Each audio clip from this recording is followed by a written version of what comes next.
Ladies and gentlemen, may I direct your attention to something quite extraordinary. You are listening to Kayak Adventure Series. Kayak Adventure Series. This is where you choose your own adventure. You want to be offshore, you want to be shallow, you want to go up the You creek, want to have a kayak that is sophisticated. or a kayak that is simple. You get to choose your own adventure. Oh, looky there. That's a micro bag. I hope you brought the family. This is going to be wild. Hey, this adventure is going to be amazing.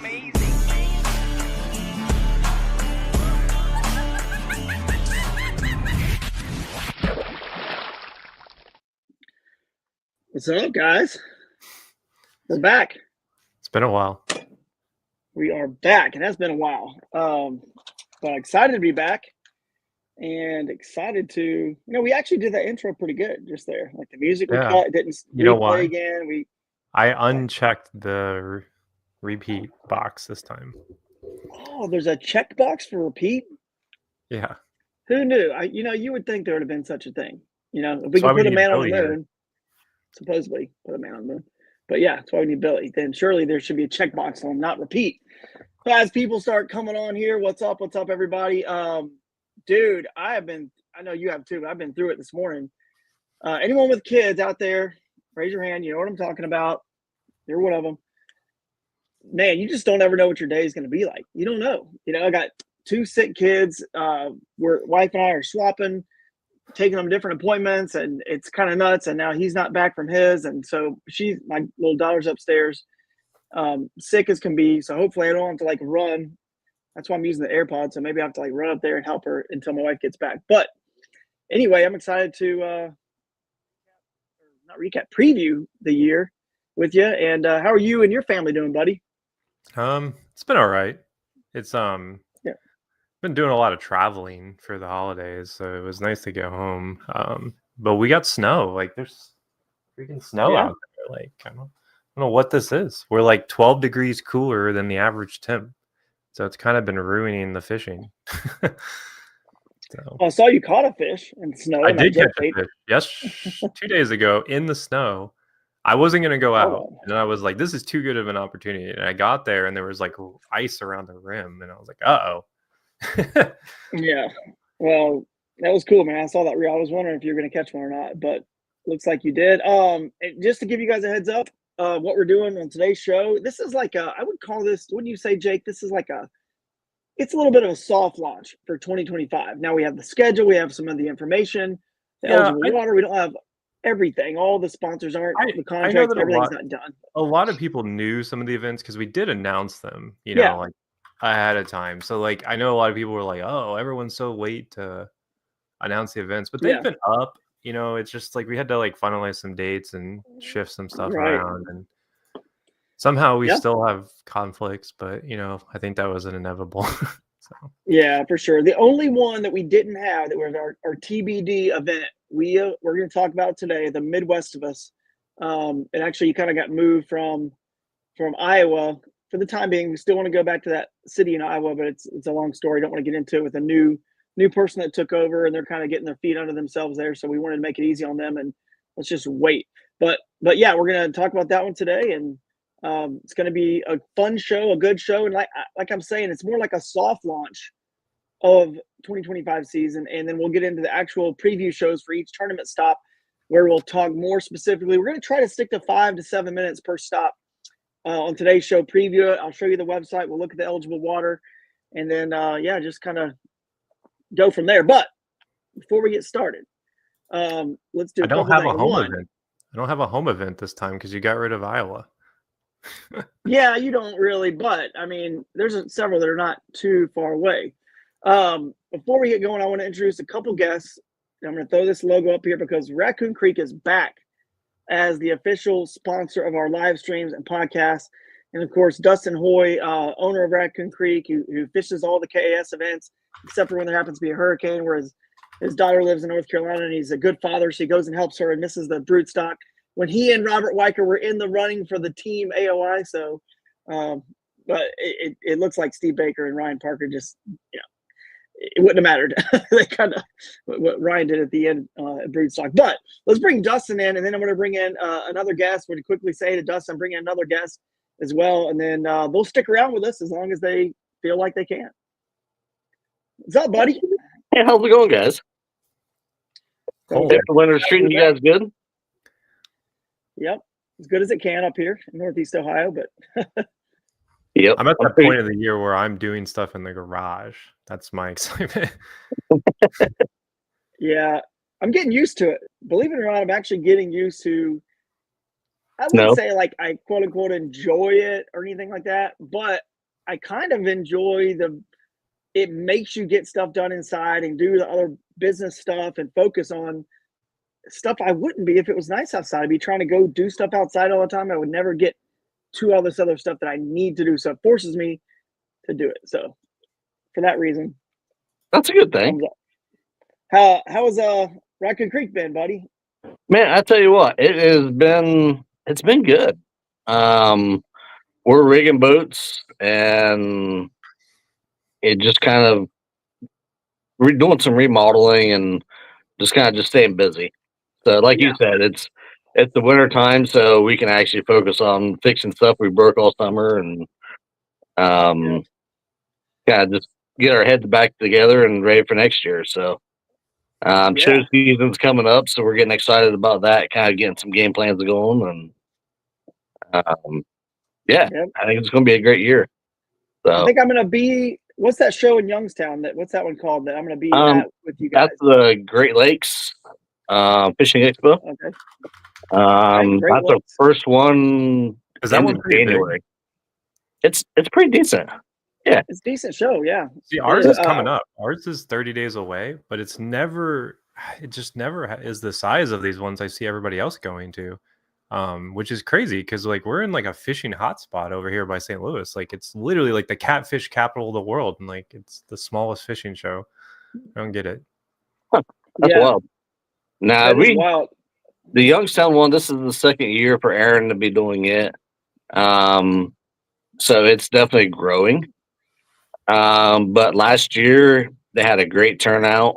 And this year here, he's got some really cool ideas going on. And I think we'll help draw some people in. And so, I think it's going to be absolutely just a great show. So, should be good. I'm going to try to make it to Columbus if you're doing that one. I don't know if I'll be able to make it to that one or not, but I'm going to try to because I know we got Ocalapalooza, our first event, coming up pretty soon. The week after. I'm going to try to make that one. But I'll tell a quick funny story. You remember last year, I happened to be in Florida. I don't remember what I was doing there. I was in Florida, and I told you needed some kayaks or something. What would I drove this – where was I? I drove – or maybe I was in Georgia. I drove a U-Haul. You were in Georgia. I was in Georgia. Maybe it was over Christmas. I don't know. Or no, it wasn't Christmas. Somehow I ended up in Georgia, right, in January, doing an event for – maybe it was when I was doing that. Oh, you were actually doing the promo videos and stuff for the K-Craft and was it the Primo?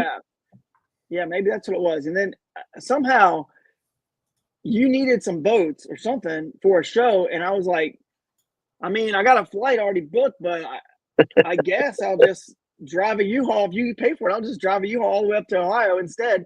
And dude, that was the roughest ride of my life. You can't go any faster than like 55. I'm sitting there just doing this for like from Georgia all the way with a bunch of kayaks on the back of this U-Haul. I made it there just in time with a Saturday morning or whatever it was, Friday.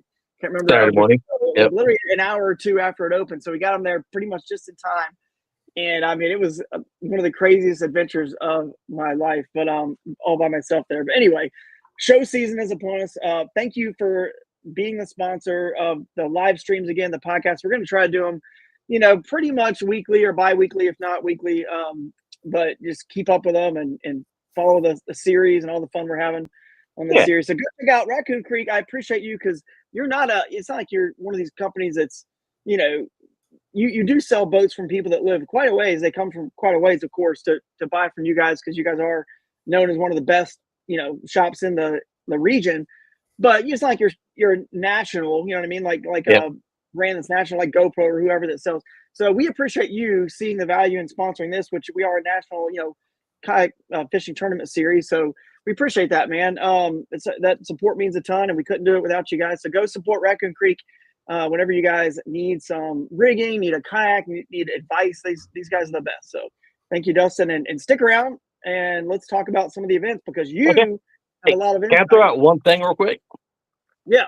Really, really cool thing happened to me this past Monday. Got a text said happy birthday, and I'm like, what in the world? My birthday's in July. It's kind of weird. And I said, it's actually Billy Chambers. I sent him a message back and said, man, happy birthday. And he goes, yeah. 8 years ago, or actually 9 years ago, we signed our loan papers and got the keys to our shop. And he remembered a podcast we did 4 or 5 years ago. He said, and he remembered that date. And that's cool. So I actually completely forgot about it and how life gets. Definitely want to send out some major thanks to Billy and everybody that supports the shop.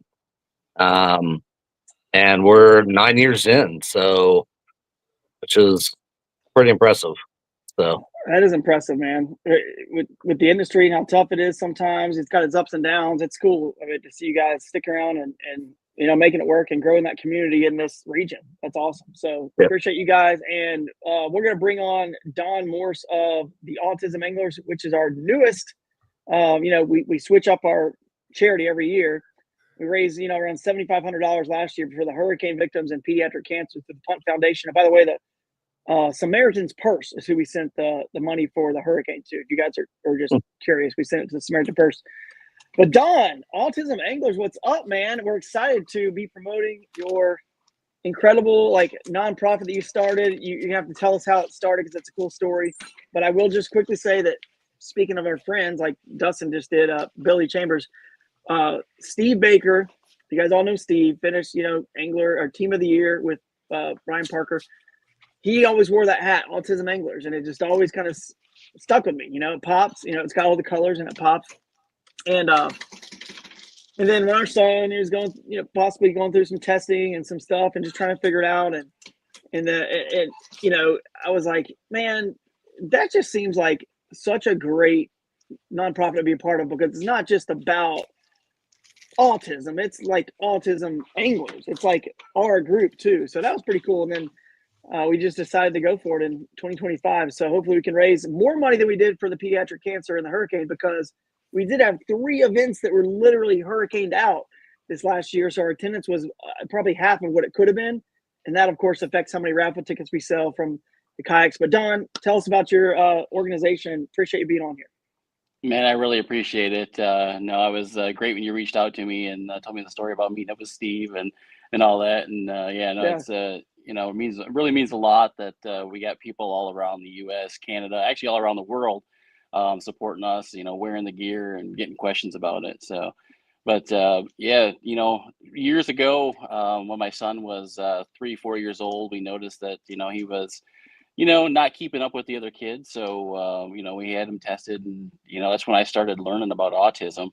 And, as I was learning, I was telling friends and family about it and they said, you should do something with it, and being in the fishing industry for pretty much my whole life, I know anglers. And so in 2018 started the nonprofit. We went for it, completely made it. We got our 501c3 right away before we even started advertising. We wanted to make sure that we had everything legit, ready to go.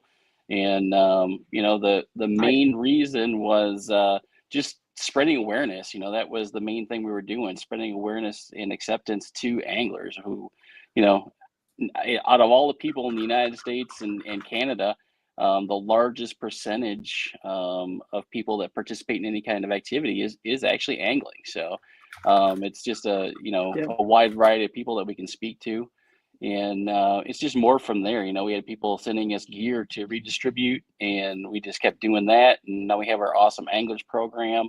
To date, we've sent out, it's probably now approaching 5,000 pounds of tackle all over North America, free of charge to autistic anglers. So yeah, we send on average 500 to 800 boxes of tackle a year. out, and it doesn't cost a thing to the recipient. So we just have an application. You're on the page there. They just go on and apply, and we bless them with a box of tackle, a fishing rod, and now we're starting to work with some captains and guide services around North America to supply fishing trips as well. So. Yeah, that's amazing, man. So when we raise support for you guys this next year, what is the money mostly going to go to? This Awesome Anglers program, or? Yep, the Awesome Anglers program is going to be the main. That's our main program that we do, and it costs a lot to run it. So any of the monies that we earn for that is, sometimes we have to buy tackle. A lot of times it's donated to us. Sometimes we have to buy it, but packaging and postage is absolutely ridiculous this day and age. So it really takes a lot to get that going. We got all kinds of gear and stuff. That book that you see on there, that's something that we're giving away free. We just asked for a donation, and we were blessed with 100 of those from the author who interviewed me. So our story is in there as well. That's cool. We can talk about this more offline, but we could definitely get some of this merch and sell it at the events and try to raise support that way as well. I think that could work. Because our anglers would love to support in multiple ways, not just in the raffle to win the kayak. So this is great, man. I was talking to my wife. I was talking to my wife and son the other day, and we're hoping to be at the event in Florida as well. So cool. That's awesome. So you're going to make up some of them. And where are you located again? Aren't you in Carolina somewhere? Is it North Carolina? North Carolina, yeah. Our official, the official address, our location is actually in Florida, but we are physically located right now in North Carolina. So, yeah, right, awesome. So we might see you at, sounds like a couple events maybe throughout the year, and can't wait to just get out there and support another good cause and raise as much money as we can. So appreciate you being on here. Anything else you want to add, and do you want to stick around at all? And I'm gonna get back. I'm gonna get back to work. I'm building some fishing rods here. So, but no, check us out on social media on autismanglers.org. We really appreciate all the support and everything you guys are doing for us. All right, Don. Thanks so much, man. We'll see you on the trail and online throughout the season. Take care, guys. I appreciate it. All right, later. It'd be really cool to do like a collaborative shirt with that. That's a good idea. We could do like either our logo with that like font or like that color scheme, or like even do like that color with the with our logo over top of it. So like a tie-dye looking shirt, kind of like the Ocalapalooza shirts. That's a good idea. Or a hat. Good. Yeah, a hat. Yeah, that's a good idea, Gary. Maybe I typically find shirts to be more design something. Shirts tend to be harder to do like limited releases because of the sizing. It's like, whereas a hat, everybody can wear a hat. So yeah, that's true. We're watching the comments. We're keeping an eye on the comments. Thank you guys for jumping in here. Feel free to share the stream. We're really, trying to grow this trail. There's a lot of momentum I feel like we had based on last year and the anglers who came. So and even with the hurdles, even with all the hurdles, that's right. But I'm telling you right now, we can market, we can do all we want. I could get an ad in Kayak Angler magazine or wherever. I could get banners here. I could do all that, but nothing will ever trump or be more powerful than just you guys out there telling your friends, man, this was a good time. It was a lot of fun. And when a business is run the right way, guys, I'm telling you right now, I don't care if you're a plumber or a carpenter or whatever, a doctor, lawyer, when it's run the right way, everybody wins. You know what I mean? Like, we obviously have a business run. We have to pay our bills, of course. But you guys, we're providing a service for you guys that is awesome. So if you're a plumber, you probably hopefully care about fixing the pipes and making sure people don't have flooding and leaks and issues in their homes so they can have a better life. We just care about putting on the best events for you guys. You can have the most fun out there. So you can create friendships and memories and, again, have the best life. And of course, when we do that and do it well, then we will profit in return so we can keep this going for you guys to keep having those experiences. So thank you guys for sharing by word of mouth. And that's sort of my just plea. I want to do a state of the KAS, like a state of the KAS speech one day on here. Just go on and on for a while about the industry and the sport and just where this could go and how big it could get, because it really can get huge. But I see you guys in the comments. Thank you guys. I think the industry is looking up, and like So what's interesting is I actually just had a story on my page that I had a comment where a guy was like, he had watched that video that did really well for me where I'm fishing that spot. Drew knows what I'm talking about during Caddo where I was up by those stumps. And he commented, he's like, well, how are you in a fishing tournament when you let your fish go twice and then you say it's like the biggest fish of the trip and then you catch another one that's bigger but you don't even keep it? And like, he's like, make it make sense. And he was just kind of like, kind of dissing on it. I think he's clearly an angler, right? He's clearly an angler, but he doesn't know kayak fishing. I do think that just goes to show you there's just so much more for this thing to grow because he had no idea that, what kayak fishing was. So I don't know. I just think that that's a prime example of like just how much more space there is in this industry. A lot of people think it plateaued or peaked, and I really don't think that's true at all personally, but no, we'll see. Not at all. We will see. And Jake, if you want to throw up some comments when you see good ones, throw them up. Maybe we comment on them or just have them on the screen. But Stacy, I see your comment. You got a son on the spectrum and he appreciates your work. So Don, there you go. You got a fan already right here. And here's other comments, the same thing. Trevor Wagner. So I think we're on to a really good cause, So this is awesome. And then I'm probably missing some comments. So sorry if I miss anybody here, but I do want to say, if you've noticed this, Dustin and Jake, you guys watching here, Alabama and some other states are starting to go to, slot limits and things that are making it more challenging to have bass boat tournaments a traditional way with wells and weighing them. So bass tournaments are going to have to do a couple things. They're going to have to weigh and release right there on the spot, or, which I think will eventually be the case nationally, just catch, measure, release. It's the best predictor of the fish's age is its length, right? And the age is the best, predictor of how difficult it was to catch that fish. Like, why should a fish that's this exact same fish with the same brain count any different in March than it does in June? I mean, It's the same fish. It should count the same. So length is just a better way to score the fish anyway. And if Ray Scott started bass boat tournaments today, it would never even cross his mind to use weight. It would never cross his mind because we have this iPhone, we have length, and length is better assessment of, like I said, the predictor of the age, and the age is better predictor of the size of the brain, the skill it took to catch that fish. So we wouldn't even be worrying about this. We'll look back at live wells and bass boats one day like smoking on airplanes. I've said it a million times. We will, and eventually the world's going to come to that. So this, like you said, Jake, and the sport has so much room to grow with what we're doing because it's so sustainable and friendly to the fish and the fisheries, which are always declining. They're always getting worse and worse over time. They might have peaks of up and down, but let's face it, lakes are built for power, water, recreational boating use, then fishing. I mean, think about it. What's a soccer field built for? Soccer. What's a golf course built for? Golf. We are the last thing, and they're always getting silted in and worse. They're always going to kill the grass. It's just going to get worse. So we need to find ways to make it better on our fisheries. And this sport and this format, in particular, we love it. The way we run the KAS with multiple bodies of water in bounds from one host city theater, and it can hold 5,000-6,000 people, right? It really will be the future, I believe. It also gives you guys a true stage to put your videos on, your GoPro videos, and we're going to talk about that, get into that now a little bit on the schedule, and I'm going to pull it up on the screen. As Dustin, if you want to chime in on that, I'll pull the schedule up on the screen and the GoPro guarantees and how you guys are going to get those that money and how it encourages you even more to film, which is very easy. And we'll bring on a couple other sponsors too. But Dustin, touch on anything you want to touch on because you know me, I can ramble. Definitely. No, yeah, I'm excited about Ocala.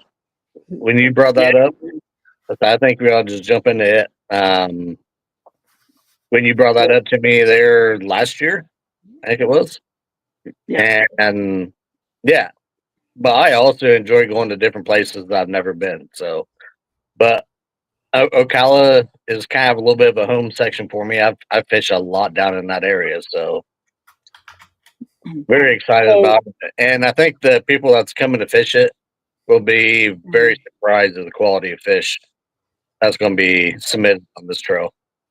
I've had a lot of questions about that one too, and they're always asking like, oh, well, they're going to win on the lakes, blah, blah, blah. And I'm like, I don't know if that's necessarily true, because if you have No. researched that area, they catch 10 pounders out of that river like it's nothing. Yep. And I actually feel like there's going to be a lot of area in that particular event where you can get sneaky. You can get to like less pressured fish, you know? So, well, I can tell you that a few places that it's going to be a little bit harder to get into, like the Ocala National Forest area. The lakes are not big. So they're kind of large ponds, I guess, if you want to look at it that way, a lot of them, that kind of stuff. But they're all public. I'm going to pull it up. And they don't get pressure. I mean, because a lot of them are kind of hard to launch for, in the like a bass boat, so you don't have a lot of boat traffic. So, and there's some big fish. Pretty much any water down there that I've seen holds some big quality fish. So, all right, I'm going to share it. I'm kind of excited about the Withlacoochees, like the sloughs and the backwaters and like the fingers, because like some of that stuff is just, it's like a maze. And like, I'm not saying there's fish in there. I've never been there. I just think it looks good on paper, you know, because there's a lot of like river bends and like back cuts and just stuff that looks fun to fish. Well, a lot of stuff that I found, pretty much if it's got water in it down there, there's a potential of at least a 10 pounder thing around in it. Oh, 100%. I've got the website pulled up. I don't know why. Oh, there we go. Yeah, I've got it pulled up here, and you can see the boundaries and everything are on, and the eligible water is listed right here. On, go to kayasadventureseries.com, click on events, click on Ocala. If you want to see the whole schedule, just click on the word events there. By the way, you can still get to your 2024 events, and you can still get to the tournament recaps under media for last year if you want to follow along and read those. But the Orange Lake, which is the #1 lake in the southeast by Bassmaster, the Ocalapalooza Lake, which connects to Orange Lake. So I would imagine that's basically just as good, or it's the same thing. It's connected, right? So Newman's Lake, Santa Fe Lake, Weir, Panasoffkee, Henderson Chain of Lakes, and Inverness, the Ocala National Forest lakes and ponds are the lakes, and then Ocala River and Withlacoochee River are the rivers. Now let's go over to the bigger map. That's all the information we have on the website right now. Your event details will be coming soon, and more information will be coming soon. But let's go to the bigger screen. Let me share the bigger screen here of the eligible water for Ocalapalooza. We'll start to break it down real quick. So, hi, Sophia. And remember, we got to give ourselves a 10-minute timer on this. Yeah, pretty much. Good luck, Drew. It's going to be tough. There we go. Let's go to the, where was that? There we go. I don't know why all those pins went away. So I guess I can't X out of this. I can maybe do that. Okay, there we go. Yeah, we're going to keep it short here. So we'll, let's start with. Gacker made a comment about one of the ponds or lakes right there in the Ocala National Forest. He caught 3 that was over 8 pounds. Yeah, let's unfortunately that lake is not legal just because it is a private lake. But well, yeah, let's dive into that here in a second. I'm going to pull that up and zoom in on it. But this is Orange Lake, and you can tell us a little bit about some of those lakes because you know them well because you've got a second home down there. Your mall winners down there as well. I mean, you got some ties to the area, like you said. So this is the Orange Lake, and this is Ocalapalooza. And as you can see, it's connected by this cross creek right here. So it's a very short canal. It's not even that long. It looks to be, a mile, 3/4 of a mile, whatever, something like that. Maybe a mile and a half. But it's to me, Ocalapalooza Lake and Orange Lake, they're the same thing. There's gonna be giants in there. That's the #1 ranked lake, and according to Bassmaster. And then up here, and again, just so you guys know, we put in pretty much every lake that is within about an hour, as long as it's not, too dinky. And obviously the Ocala National Forest lakes and ponds are a little different, but we pretty much put them all in there as long as it's a decent sized lake. And we don't know about all these lakes. We don't know. So they're not like in there. Some of them could be a trap and they could stink. Some of them could be like these home runs that people just never talk about because they're a little smaller. But Newman's Lake, have no clue. And it may get less pressure. You might be able to win in these places because they get less pressure. Lake Santa Fe, I know the Florida Bass Nation and Buzz and the guys there, have an event on Sunday. They're going to have a Florida Bass Nation event. They push it to Sunday so people that want to fish again can fish the Lake Santa Fe, which is where their tournament's on. So that's what that lake looks like. This right here, it looks like a lake, but it's not. It's just a preserve park, and it's not a real lake you can fish. Then you've got, I think we touched on all those. You've got Rodman Reservoir right here, which is fed by the Ocalapalooza. So, and that's fed by the St. Johns River. So that's it goes into it. Yeah. Oh, it goes into it, St. right? Johns River. Yeah, the Ocala River right here, which is one of the rivers that we will you can zoom out and see. That's still a good sign, though. Yeah. Oh, it's a great sign. The Ocala River right here is in play. Giants are in there. That flows.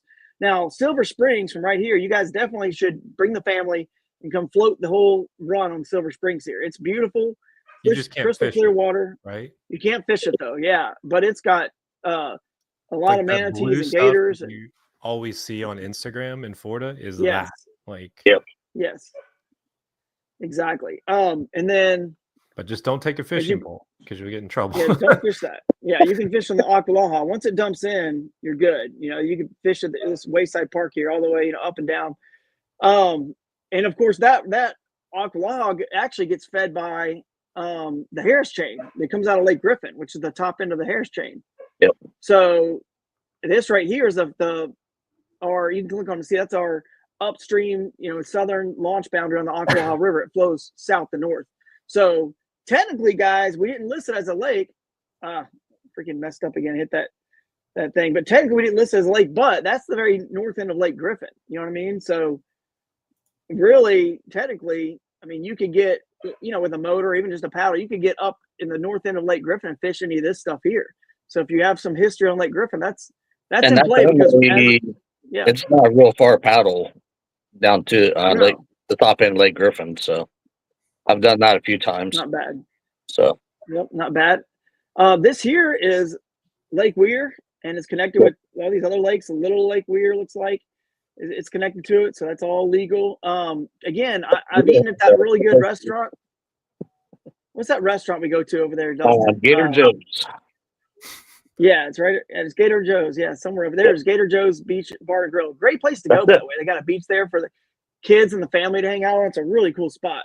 That beach and the seating, you can sit like over the water. It's really cool. But never fished it, but could be a home run. Who knows? Then you've got and we're going to come back to this Ocala National Forest area, by the way. Another thing to note before I forget, the launch boundary for the Ocalapalooza River is actually below the dam at Rodman. So again, our launch boundaries are about an hour away by Google Maps, by the road. We want to get people back for the festival and the theaters. And so you can go downstream and fish downstream, and you can still take out wherever you want that's publicly. That's the way our rules right. You don't have to come back to the launch boundary, but that's where you have to launch in the morning. You can't launch any further downstream, which is this direction. And that does connect to the St. John's that way. And then there's a canal that connects over here to the St. John's. I only want to bring this back up, guys, because the Bassmaster Elite Series. You want to come over here, Sophia? Want me to hold you? Okay, my daughter's being shy. She came down here. Like I said, she's sick, and she's hanging out, watching TV upstairs till my wife gets home. But the Bassmaster Elite Series is on the St. John's River the same weekend we are holding our event. So just a heads up, they usually are allowed to lock into Rodman Reservoir right here. So you may run into some Bassmaster anglers in Rodman during that, because their events are Thursday, Friday. And what's cool about that, though, yeah, I'm gonna get our popsicle. You guys keep talking. Technically, you will be able to fish our event, right? Saturday, we do our awards. Then if you want to stick around Sunday, you should be able to watch the final day, the championship Sunday. You can. Yeah, I think, and that's only about an hour from Ocala. Right. Where the award ceremony and all that stuff at. So that could be an interesting, double whammy if you ever wanted to go to an Elite Series event. So yeah, we're definitely promoting that big time.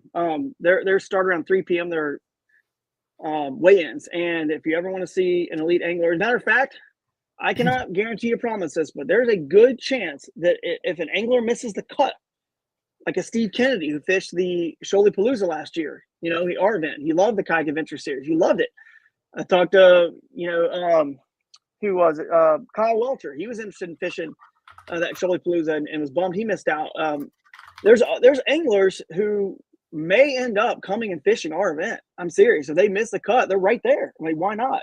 Come hang out, fish it, and a lot of those guys have kayaks they bring with them. So, hey, you never know. Might run into some Elite Series anglers at our event on Saturday, and then on Sunday go check out the weigh-in. But the last things we want to touch on this event is just the stuff down here, and then this is interesting. Lake Panisofsky, it's inbound. It's just quick drive off the interstate. 75 goes straight up to Ocala. So, that Panisofsky is another great lake. Connects over here to the Withlacoochee River, which is right here, and the launch boundary for the Withlacoochee is right here.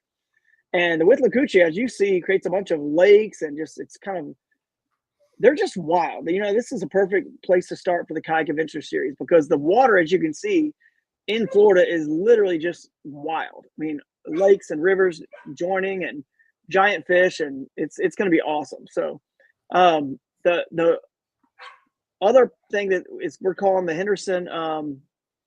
Henderson chain of lakes over there at Inverness are these right here. And you'll notice that it is a maze. I mean, we literally could have 1,000 people in this tournament and everyone would find a spot of their own, And never see a person. But never see a person. You see how they're just connected with all these canals? It's all connected. And it all eventually connects to that Withlacoochee River. But all these lakes from, right here, where the cursor is, if you guys can see that, all the way down to, over here where they stop connecting anymore. I mean, that's pretty much it. So you can see, like, obviously this little lake right here, this teeny one, these right here are not connected. So those wouldn't be legal. But anything that connects to that Henderson Lake, it's all legal. So that's going to be a big question mark.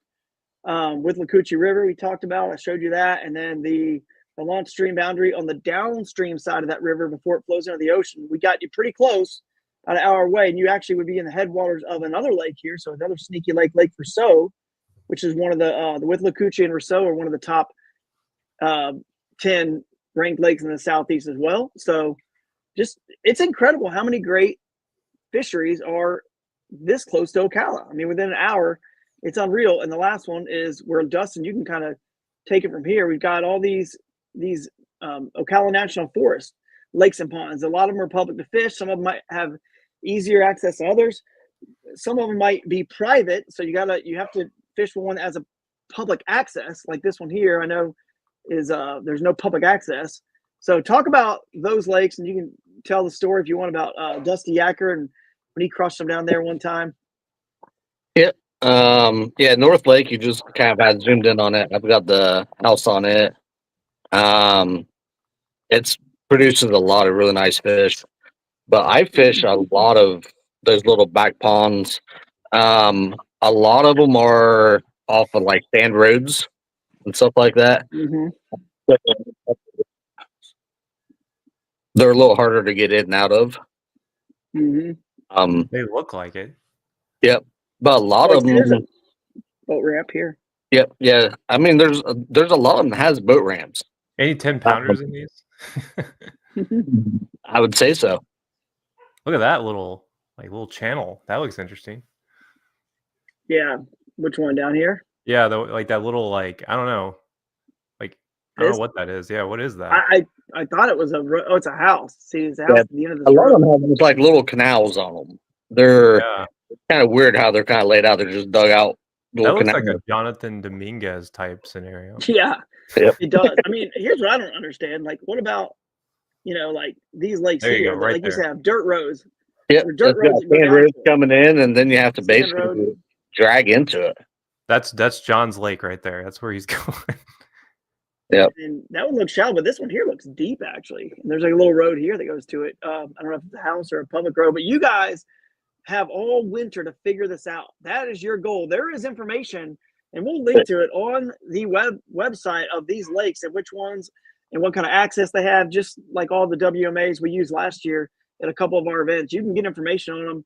And as long as you are fishing somewhere within that yellow boundary, and you can access it publicly, it is considered legal for these events. And so it's going to be a fun adventure for some people. in these places. Is this one dry? Is this one have water? Is there fish in it? I mean, I don't know. I will tell you that there are is a few of them in there that I've tried getting to that really don't exist. I mean, you can see where the lake was, but they're all dried up now. Yeah. But Lake Eaton is one of them in there, just off of 314. I think that's probably right in there, that area. Yeah. It's a tough lake to fish. A lot of mats, a lot of floating debris, a lot of big gators. Perfect. Oh, really? Yeah. And I've caught some monsters out of that lake. So, monster bass or gators? All the above. So he's trying to scare people away from talking about the gators, but also trying to say, yeah, but you can catch a big bass. Like that looks good to me. Like those little channels. Yeah, jumper lake looks good, and there's a little jumper lake. That's cool. Well, anyway, you guys figured out during the during your winter scouting studies and stuff like that. How do I get back to my maps? I just got to go here again, I guess. All right, next one. Let's go to what was the next one we're doing? The second one is Paris Reel Fest. So this one's cool. We'll touch on this. So there's a lot more lakes than you realize within. Again, let's be real. These are great. Yeah, we should start with the heavy hitter here. Yeah, Lake Bodark is the one that people are coming to fish this event for, because you can see on the satellite image the lake isn't even full yet, because this all right here is underwater. This whole swamp and stuff up here, it's all underwater. They left it and just cut out these kind of channels. I don't know how far it goes. I bet you it goes up into here somewhere. But yeah, it's underwater and it looks. Texas guys, but the Texas guys would know. They basically use the same strategy they use with Caddo back in the the 40s, like the late 40s. So you can see right here, there's a new satellite image that is burying all those underwater points right there. So, but yeah, and then there's like a lot of cool. I mean, actually, it's nice to see the satellite image. So go back in history, you can see where there was ponds. These were farm ponds. So you can actually go find the old farm ponds and stuff like that. This farm pond is probably underwater right now. I mean, there's the fish, and those are usually good spots. Like especially in Texas, like on Possum Kingdom, if there's a couple farm ponds that are underwater that hold a lot of fish. Like, let me let my dog out, man. She's barking. One thing after you're another. Right, dude. Yeah, one thing after another. As soon as they get home, I'll be good. Because I know, like, you guys can like lakes are not real in terms of like they're man-made. So like a lot of times those like things that they overwhelm become like the best spots. Like roadbeds are good for a reason, because they're like these long stretches of man-made structure, and farm ponds are the same way, like especially in the spring. Like I imagine like those farm pond little dips that we just saw will be big players in the spring, especially the ones that are up closer to the bank. Yeah, I agree.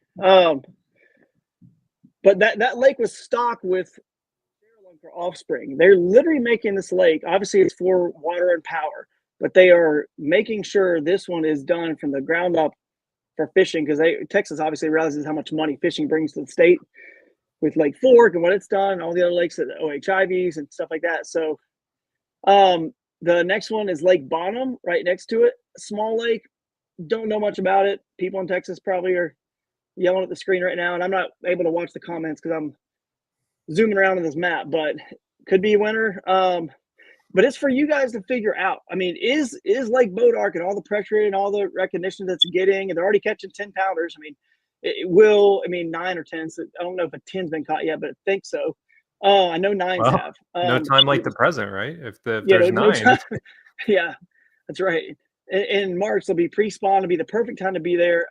And just so everyone knows, speaking about the Bassmaster Elite Series, again, we made this one strategically the weekend after the Bassmaster Classic. So you can go to the Classic, come to Texas, watch that final day, Sunday Classic, and then go to the Paris Reel Fest. And we're guaranteeing, and we're going to talk about those guarantees, $10,000 of this one, the GoPro guarantee, and we'll get into how you win that GoPro guarantee. It's not very hard at all. Wow. Other than the fact that you have to win.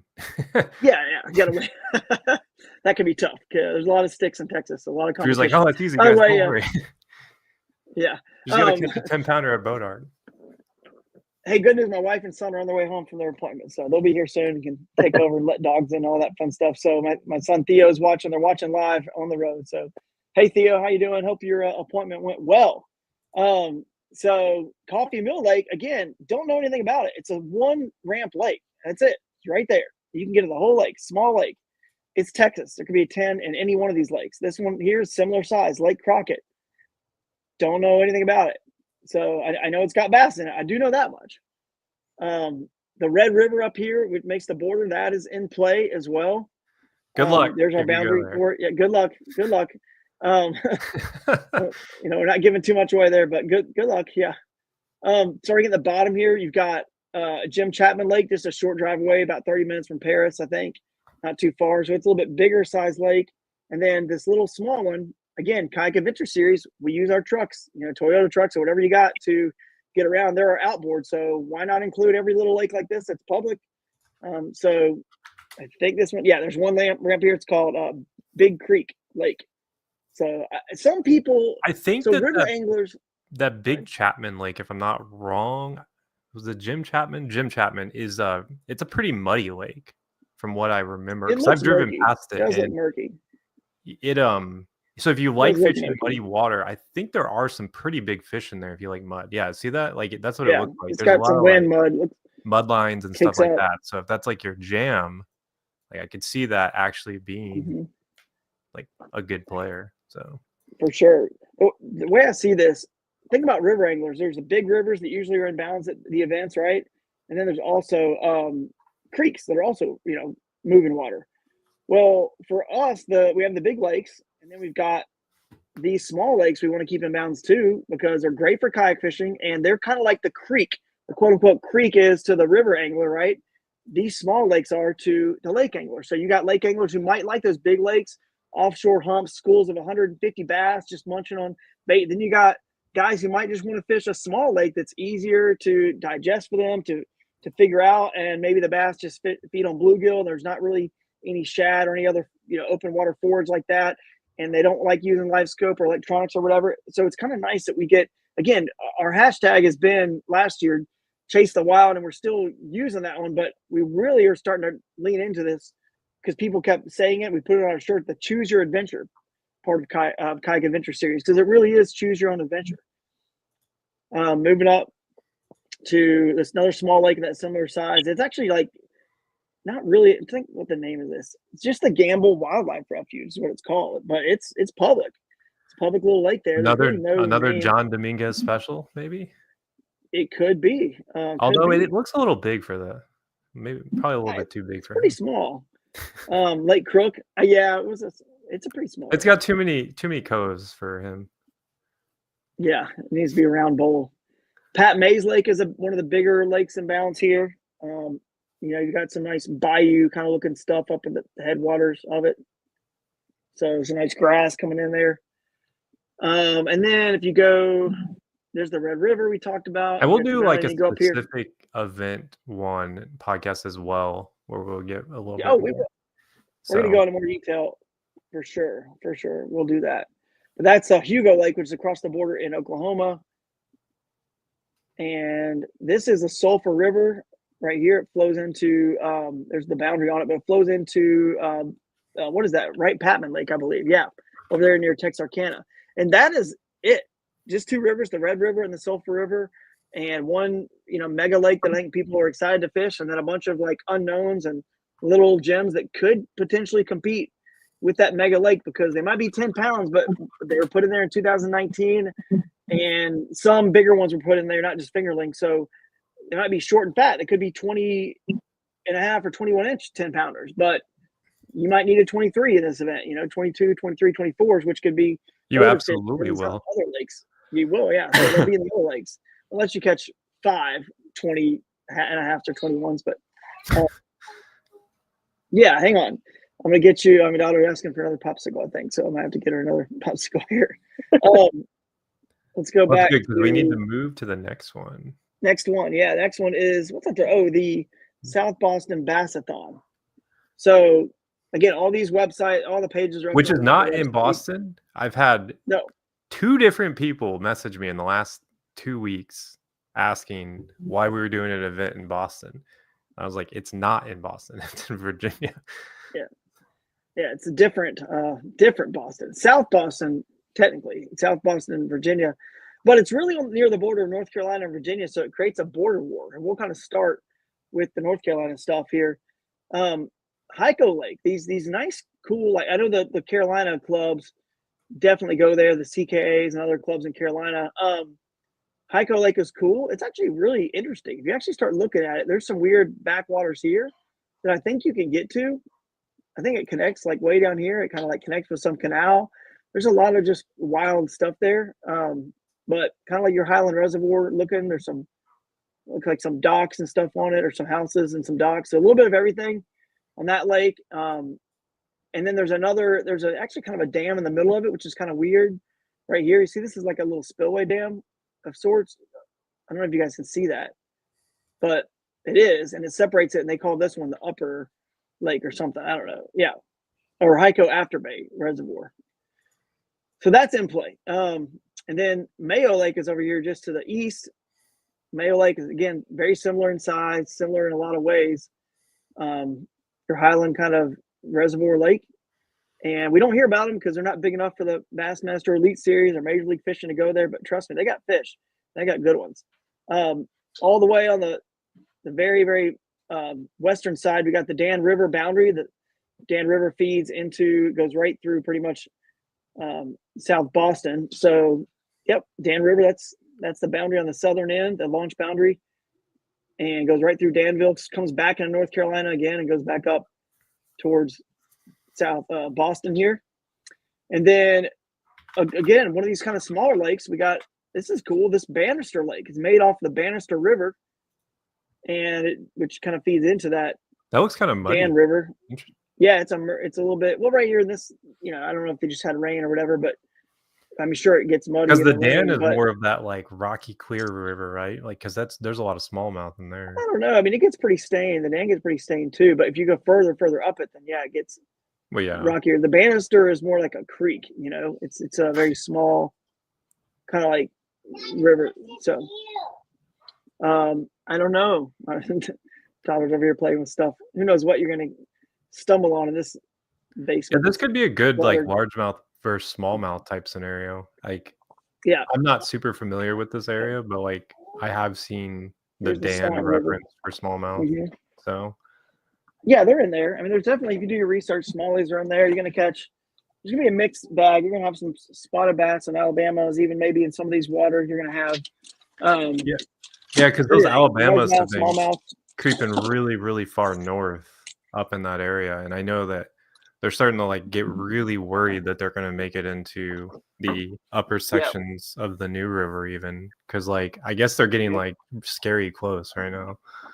Yeah, oh yeah, they are, and there's your typical, this river somewhere on it. There's some pretty shoals on this river here. You got some shoals like this. It gets to, that typical, Appalachian, Piedmont in the southeast, kind of like beautiful looking, kind of rocky shoals and islands and stuff like that. It's kind of fun. So, and it's a little bigger size river. And it's actually, yeah, it does. It's also called the Roanoke River on some maps. I don't know why it changes names and then it returns to below the dam on Bugs Island, Kerr Reservoir here. It changes back to the Roanoke River. But speaking of Bugs Island and Kerr, you'll see this is our big, and I mean big, it's a big one, reservoir that you do see there will be some history and some YouTube videos and Google for Bassmaster Elites at Major League Fishing and the Toyota Series and all the different, Bassmaster Opens have been here, right? So that looks really cool. That looks like Lake of the Ozarks. It's a cool one, dude. Without the residential. Like that's really rare to see that much green on a reservoir like that. It is cool. And it's shout out to all the guys. Go ahead. There's no docks. Like it's refreshing that it's just like, I'm sure there's docks somewhere, don't get me wrong, but like a lot of times when you see these big Highland reservoirs, they're just like littered with residential areas, and it's just like copied paste no matter where you go in the lake. Mm-hmm. There's not a lot of docks. There's some, but you're right. There's not a lot of docks. Yeah, that was nice. Yeah. Nice green space, not just like wall to wall docks. Yeah. I love it. This great. Is cool looking. Like I actually think this lake looks interesting. Yeah. And I was going to shout out the Battle on the Border from all the clubs from North Carolina and Virginia who are really just worked so good with us and partnering with us in the sense that they're all going to come there, fish the event. I'm not sure if they're going to make an official Battle on the Border, but Hank was a big part. Hank who writes our recap articles and he just actually finished an article. I got to post on the website soon with Ryan Parker, a profile of Ryan Parker, interview with him, Angler of the Year last year. That's going to go on the website soon. So he's going to do some more pieces like that for us. But shout out to those guys for, really just embracing the Kayak Adventure Series and coming together and making our one event in their region just one big party between the states. So that should be a lot of fun. And then the other lake, which is way up here. We touched on the Dan River, the Staunton, or the Bannister, the Roanoke, Staunton, Roanoke, and then it's all of them. That's the three. And then the last one, which I think some people know within an hour here, is Briery Creek Lake. Very popular in Virginia because they kind of flooded it too. It's hard to see on this map, but they kind of flooded it. And you've got just a bunch of, I don't know where you can see it better, but just timber that's in it. It's just I'm getting bad satellite image right now. There's a lot of just flooded timber all in this lake. If you go in, see if you go in closer, you can see it. See how it's just timber sticking up everywhere? It's all over. I mean, the lake is just covered and littered in this stuff.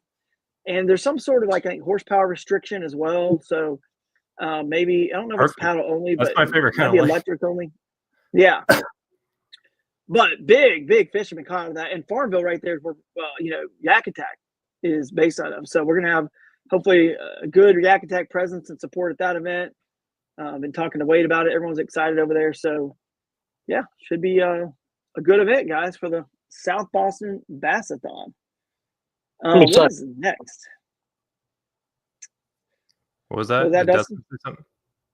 I said I was excited about going to that one. I've already kind of scouted a few satellites, and I think it'd be a fun trip.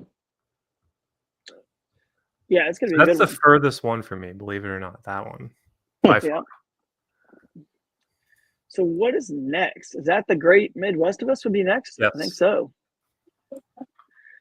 This one is, I don't know if we have, this is going to take a minute. I'm going to go fast because we want you guys to see. We'll go from west to east. So our host city, Springfield, is awesome, man. This is going to be a lot of fun. And within an hour, you've got a lot of stuff, and it really highlights everything the Midwest has to offer. You got the Great Miami River right here. This is the southern launch boundary. As it gets closer to where are we at there? We went through Dayton, I believe, and now we're down north of Cincinnati. North of Cincinnati and south of Dayton. So you got that one. And again, your teal colored pins are rivers, your dark blues are lakes.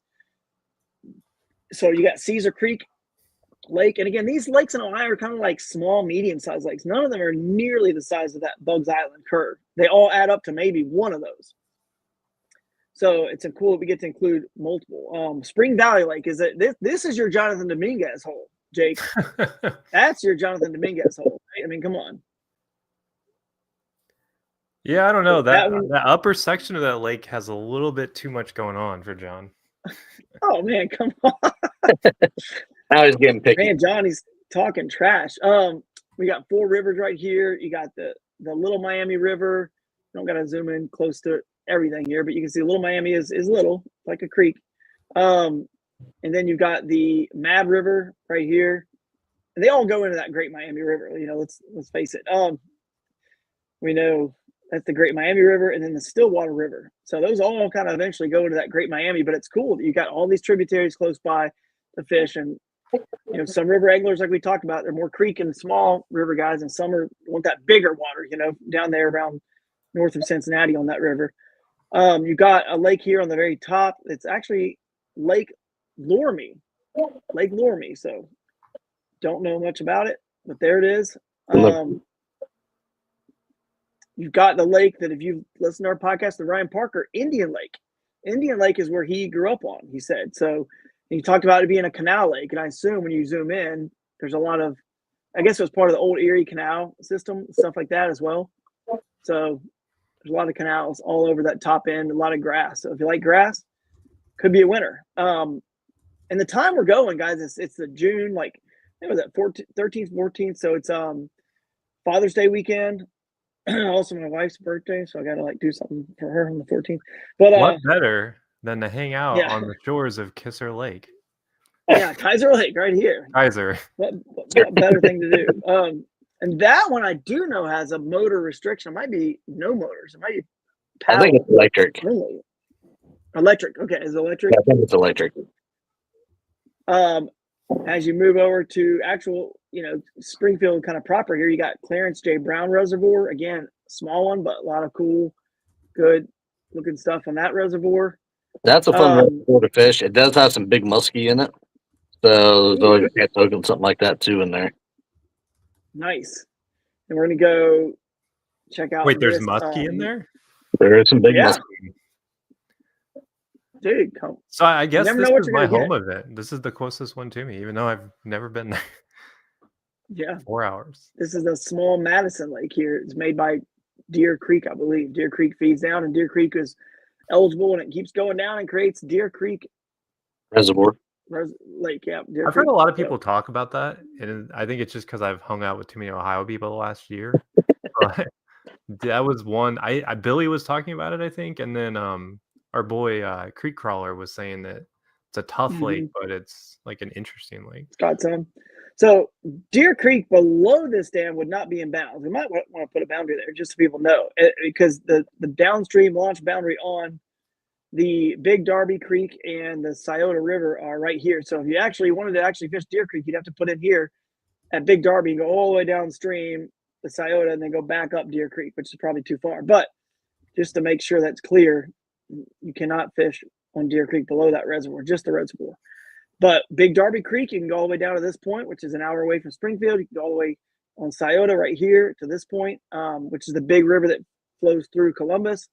Springfield was the perfect spot, guys. We were able to get all the Columbus water inbounds within an hour and all that cool Dayton and North Cincinnati stuff. So it really is awesome. So that's the Big Darby Creek, which is really kind of more like a river. It's or a small river. It's a pretty big sized creek. And then up here, what feeds into is the Olentangy is right here. Olentangy River goes right through the city here and comes out of a dam somewhere up there. But you got a northern boundary on it, and then you got Alum Creek Lake and Hoover Reservoir, and that's it. I mean, that's your waters. I think I touched on them all. I don't think I missed one. For the Great Midwestivus, as you can see, it's going to be there's a lot going on. So it's there's a lot of good water in that.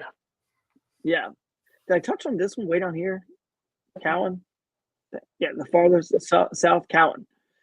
So don't know a ton about these, but you guys in Ohio certainly do. I don't know what the comments are saying right now, but people are probably trying to throw people off the scent right now. And then Merlin was talking about how it'll be his first event, so that's cool. Nice. Yeah, someone's going to be trying to throw people off the scent, because I know that there's probably some lakes in there that are like home bodies water that these guys know have big ones. And because we're going that June weekend, it's like you might still see some spawning fish even in Ohio at that time of year, especially even in the rivers. But some of the lakes, and it's just the right time to be there. So it's going to be, the water's going to feel good. It's good. The weather's going to be nice. And the fishing's it's not the doldrums of summer, like, late August, something like that. It's September, where it's just like really hot and everywhere kind of like dips. It's the perfect time where they're still feeding up after the spawn. So that's going to be a good event, a good time to be there. So I'm excited about it. And then you can celebrate Father's Day on Sunday still with your family, and the dads can come and fish. The event Friday and Saturday, the way our events work, Friday and Saturday. So I think it turned out to be a good time to be there. So let's move on to the next one here. I don't know how. Let's see. The next one would be the Smalley Showdown. This will be fairly quick. It's mainly this main Mississippi River. Yeah. And I mean, it's just going to be. I see you guys in the lake, so I'm going to be like, what? Yeah. St. Cloud. I mean, there's some good smallies in those lakes too, but downtown St. Cloud is our host. We do have a really interesting, not to cut this off. We have we'll probably do it next week. We have an interview with the winner of our Wisconsin event, Eric Schreibner, and he did touch a little bit about this event. We'll play it next week, but what's interesting is he was talking about some of the lakes, saying like he actually really likes lake fishing up there for smallmouth. So I mean, Yeah. it's not that crazy that you find one of these little like sneaky honey holes. So yeah, I think this is going to be largemouth. this event. This is going to be like one of the events. The Mississippi is epic. If you listen to anybody who's ever talked about fishing up there, they just say it's the best fishing you've ever seen, like smallmouth fishing. And there are pools, by the way, like this pool of the Mississippi River. So you can still get a little lake fishing in. There's some lakes that are free flowing and connected. I know Jeff Lowe went up there and smashed, like it was just stupid, and just one afternoon, like in a tributary, like 96 inches. People tell me it's definitely going to be one with over 100. And we're coming at the right time in July there, early July 11th to 12th. This is the Sauk River, Sauk River that feeds the Mississippi, and you can go all the way up to here. So it's free flowing all the way up to this. I believe there's a dam, Sauk River Dam right there. And then down here, you keep going down, you get closer to Minneapolis, St. Paul, and you will notice there are, there's this lake here that actually is a lake in the sense that it's dammed up before it goes into the Mississippi. It's got a dam right here, and then it's free flowing into the Mississippi right there. But that's like I kind of like that. Lake. That's kind of cool. Like separated. Mm-hmm. Might be less pressure. It's maybe not now, but right. People are gonna try it, I'm sure. Somebody will. The St. Francis River, and there's also the Arona. I've actually River. seen some videos from that stretch, from where that blue boundary is up into that slough, and then all the way up past Eagle Lake. I've seen there's a prominent YouTuber that does all on that stretch all the way up to Elk Lake. Yeah. So you can definitely find some up to this Elk Lake here. That's cool. Yeah. I don't even need to say his name. Like, if you know, like this is where he fishes. If you've ever wondered, this is it. Interesting. People will definitely find that in their research. This right here is your launch boundary. So keep in mind, if it's free flowing, a lot of it, when you go up north of a certain point, you get into a lot of natural lakes, right? So if it's free flowing, connected to the rivers or creeks, and you put in at a legal boundary, which is anything public, that's in between, the launch boundaries, up and downstream launch boundaries. So right here, this launch boundary is right here, but you could easily get up to this lake right here. So, hey guys, all right, they're home. The cavalry. So yeah, the cavalry is here. So you can get into all these, any lakes you find. We don't list every creek. We don't put a pin on every single creek. We don't list that as one of your core bodies of water, because that's part of the fun, right? Is finding those things that are connected to the Mississippi. We do list the main ones that are actually called rivers usually, or any ones that are bigger creeks that are pretty big. But if you find lakes that are connected to these, we know they're legal. They're in bounds. We just didn't list them because we don't want to pinpoint a teeny lake, Jonathan Dominguez winning size lake or pond, that's connected. That's up for you guys to find. That's sneaky. And that's what this Kayak Adventure series is all about, is whether you use live scope and catch them out in the middle off a 30-foot, hump, or you use research and, your skill to find something sneaky like that. It's all, just different ways to skin a cat and catch the 5 biggest. So this is the Crow River right here, and it goes down south. What's cool about the Crow, the South Fork of the Crow, by the way, we do have a launch boundary right here.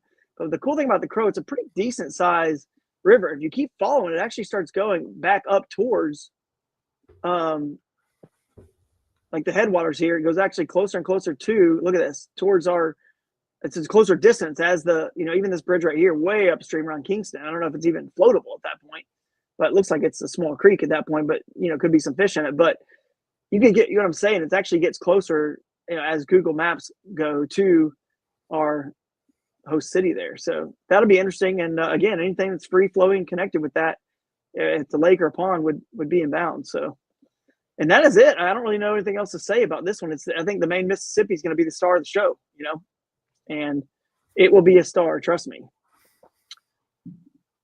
So next one is the last one. We have a big gap between this one and July, because there's nothing in August. We have a nice big gap between our open finale, Broodstock 2 in Franklin. So here we go. The genesis of the Broodmaster. Yeah, that's right.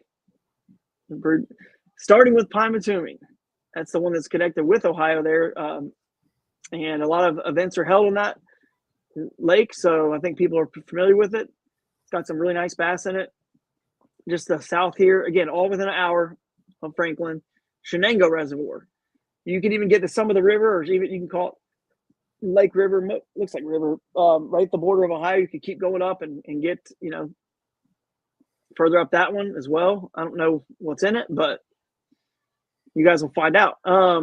This one I know is popular with people like Wilhelm. People have talked about that. I know some good fish have come out of that lake before. Let's see, Connet Lake over here. It's a small one. Looks a little different. It's got more houses and stuff on it. Looks like a clearer, deeper lake. That's in bounds. Tamarack Lake. Again, these long, kind of skinny river-looking lakes. Don't know much about these, but again, you guys will figure it out, I'm sure. Woodcock Lake is another small one. And then going over to, I think let's go down here to this one. This is Lake Arthur, I believe. Yeah, Lake Arthur. People catch big ones out of this one, I'm told as well. So lots of good options if you're a lake angler. And I think the lakes are going to surprise people in this event. The Glade Dam Lake is a very small one. Small lake. Looks like one access probably. One or two, maybe one on each side. That's going to be interesting. And the main, like a French Creek here, is a big creek. It's almost like a river, a small river. So listed that one. And you've got the main Allegheny River, which is kind of the star. It's like the Mississippi's the star of the Smalley Showdown, this Allegheny, all the way from, we almost give you guys access all the way to get to the below the dam here. You probably could even make it there if you paddle or motor upstream or get close to it. Don't know how good that is there, or if that's super cold or what that does or how it affects the fishing. But that whole Allegheny, look at all this. Speaking of your wild stuff, Jake, and not houses and stuff like that. Look how just this goes through. This is the Oil Region Alliance we partner with. This oil region is it's literally an outdoorsman's paradise. And I drove over on the way home from Susquehanna. I drove over portions of the Allegheny and was blown away by it because it's just it's crazy looking. It looks like the Susky. Yeah, it's just smaller road. But then there's sections of it that are just way down into these rock chasms. That's that's true. It's really mountainous. It's crazy. You got the islands and the grass and stuff like this that are similar. So that's going to be a good one. And you've even got the Tionesta Lake here that's in bounds, so you could fish that. You could, it's cool. You could pop over there and then hit the river. It's right next to it. So there's a lot of strategy that can go into how you guys approach it. Yeah, the fallback plan. We already talked about that one. That was Glade Lake. So, and then you can go downstream as far as on the Allegheny. It looks like we got you going. Oh, that's a Clarion River, sorry. But that one is in bounds too. The Clarion River feeds the Allegheny, so keep in mind that one is in bounds, including this part of it up here that actually there's a dam right here, Piney Reservoir. So that's in bounds. And then you can go all the way up to Clarion as far as right here. So, and look how remote that is, just wilderness, cabins and lodges. And that's like the no signal area. Yeah, that's definitely the no signal area. And then the last lake I don't think we've touched on yet is this Kale Lake right here. So downstream on the Allegheny, you're looking at around East Brady. There's a boat ramp here, just south of East Brady. I think it's called Philpott, maybe. Yeah, Phillipston. So there's your southern. So that's kind of your water. I don't think I missed anything there. I think I hit it all, and all the tributaries, of course. So there's a lot of water in that area. A lot. So, we'll kick it off with Ocalapalooza, and then we'll go to Paris Reel Fest. These are all your flyers here, and we're in the $10,000 GoPro guarantee. I want to touch on that real quick. South Boston Bassathon, the Great Midwestivus, Those are guaranteed. The ones in the middle are $7,500 GoPro guarantees. Over to the Smalley Showdown, and of course, Broodstock. And then we'll wrap this up. We'll show an interview with who are we showing the interview today? We're gonna play the Riverman interview. It's about 20 minutes long. We touch on a couple things, recapping the season. We give away a little surprise. So little surprise, a little bit of an award. We'll teaser here. So it's a pretty cool interview. Everyone to check out. But yeah, I mean, it ends with it ending. Yeah, perfect. So when we wrap up here in just a few minutes, we'll play that. You guys can watch it. It's a really good interview. And I'm going to touch on a few things that are different this next year. The GoPro guarantees. So I'm going to just mention these things real quick. Again, we're going to get into into more detail, and they'll be written on the website. The GoPro guarantee, the $10,000 guarantee for the first event, second, and the last. Basically, you have to, and we'll get it in fine print, so don't quote me exactly on this stuff now because we're still figuring the last parts out. But all you have to do, let's say the normal payout would be $6,700. Well, if you are filming with a GoPro and you can produce to Jake and I, to Jake specifically, he's getting this footage for the theater big screen, 2 of your 5 fish, then that is going to give you the GoPro guarantee and push your payout up to that $10,000. Does that make sense? So it's not that hard. It's not like we're asking you to buy an $80,000 Phoenix bass boat or, whatever Ranger bass boat to get some Ranger $25,000 bonus. We're just saying, hey, go get a GoPro and film. That's the point of this series. It helps keeps our sport legitimate, right? So we can see that your catches are legal and you're casting to catch it. And it's more entertaining. So go do that and post it on social media. Tag us, tag GoPro, and you will get that bump up in your payout there for $70,000 to $7,500 and to the $10,000 level. So another thing to mention on that is Naqua is coming on board as a sponsor, Naqua Adventure Gear, and they've got these little cool battery packs and batteries that run your fish finders. Naqua's awesome. So there could be like a bonus. It might be around $1,000 between cash and product for if you're powering that GoPro and your fish finder and your stuff with Naqua. Again, you would tag Naqua, tag us, Kayak Adventure Series, post it, and then you get that bonus. So it's not nothing, that's for sure. It's $1,000 worth of stuff. It's nothing small, especially when we're just saying, hey, go get a $50 battery pack from Naqua to power your GoPros, or $7,500 battery, power your fish finder. The AOI package from Modern Buggy RV is pretty super cool, by the way. Yeah, very cool. It's a cool. I could pull up their site, or you could if you wanted. But either way, you guys can see. We'll show more about it. Basically, it's one of those trailers that has an overland tent on it, and it's got a ladder that comes down. It's got storage pullouts. It's got a kitchen with a Blackstone and a cooler fridge thing, that pulls all out, and a sink. And it's just got storage for paddles, all kinds of stuff, a little box in the front, and it's nearly $10,000 on its own product from Modern Buggy RV. And of course, they actually make a lot of other ones that are 10 and 12 foot and even bigger ones. These teardrop styles that you can put your kayaks on. So this one, you can put your kayaks on top of the trailer in between the tent and the trailer. So that's pretty cool AOI package. Last year it was about a similar amount with the Ubco bike, but this year it's a little bit more already. So that's pretty exciting. We got that secured. It's actually in my garage. And then we've already talked about Autism Anglers, the Great Midwestivus. We did have a question about the youth division. Yeah.